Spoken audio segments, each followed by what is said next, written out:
बिस्मिल्लाहिर्रहमानिर्रहीम। सिंध असम्बली के एक और इलेक्शन के हलके में तहरीक लब्बैक पाकिस्तान की शानदार एंट्री। ये हलका है सिंध असम्बली का जिसका नंबर है PS70। क्या इसमें तहरीक लब्बैक पाकिस्तान ने 2018 में इलेक्शन में हिस्सा लिया था? अगर लिया था तो कितने वोट हासिल किए, यहाँ से कौन सी जमात जीती थी और कौन सी जमात ने कितने कितने वोट्स लिए थे, तमाम तर चीज़ें विद इन डिटेल आप लोगों तक पहुँचाऊँगा। लेकिन वीडियो शुरू करने से पहले आप लोगों से एक छोटी सी रिक्वेस्ट है, अगर आपने अभी तक हमारे चैनल को सब्सक्राइब नहीं किया तो चैनल को सब्सक्राइब कर दें और वीडियो को भी लाइक कर दें।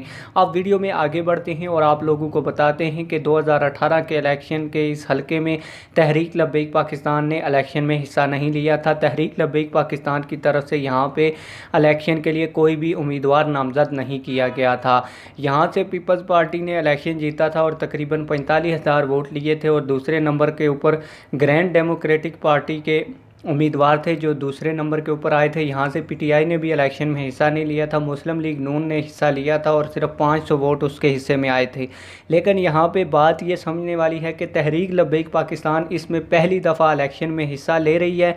लेकिन आप लोगों को बताता चलूँ कि इस दफ़ा तहरीक लब्बैक पाकिस्तान की तरफ से पीर जान मोहम्मद सरहंदी साहब इस हल्के इलेक्शन से उम्मीदवार नामज़द हैं और उन्होंने बहुत अच्छी कारकर्दगी यहाँ पर दिखाई है, क्योंकि यहाँ पर तहरीक लब्बैक पाकिस्तान का 2018 के इलेक्शन में समझ लें एक भी वोट नहीं था।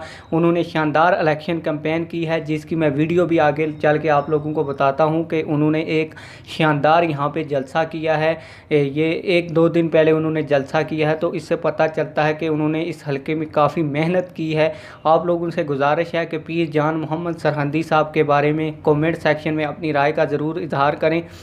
गो के यहाँ से तहरीक लब्बैक पाकिस्तान जीत तो नहीं सकती, लेकिन जहाँ पे 2018 के इलेक्शन पे जहाँ से तहरीक लब्बैक पाकिस्तान को समझ लें कि 0 वोट पड़ा था, इस जगह से भी तहरीक लब्बैक पाकिस्तान को अच्छा खासा वोट पड़ने की उम्मीद है। तो आइए मैं आप लोगों को जो जलसा किया है पीर जान मोहम्मद सरहंदी साहब ने, जो तहरीक लब्बैक पाकिस्तान के टिकट होल्डर हैं और नामज़द उम्मीदवार हैं, यहाँ पे आप लोगों को ये भी बताता चलूँ कि 20 मई को यहाँ पे ज़िमनी इलेक्शन होने जा रहे हैं। और ये ज़िमनी इलेक्शन क्योंकि पीपल्स पार्टी के जो रहनुमा यहाँ से जीते थे वो फोत हो चुके हैं और उनके फोत होने के बाद ये हल्का खाली हो गया था और इलेक्शन कमीशन ऑफ पाकिस्तान ने 20 मई को दोबारा इलेक्शन कराने का ऐलान किया है, जहां पे तहरीक लब्बैक पाकिस्तान के पीर जान मोहम्मद सरहंदी ने बहुत ज़्यादा मेहनत की है। आइए उनकी मेहनत देखते हैं और उनका जलसा आप लोगों को दिखाते हैं जो उन्होंने एक दिन पहले ही किया है।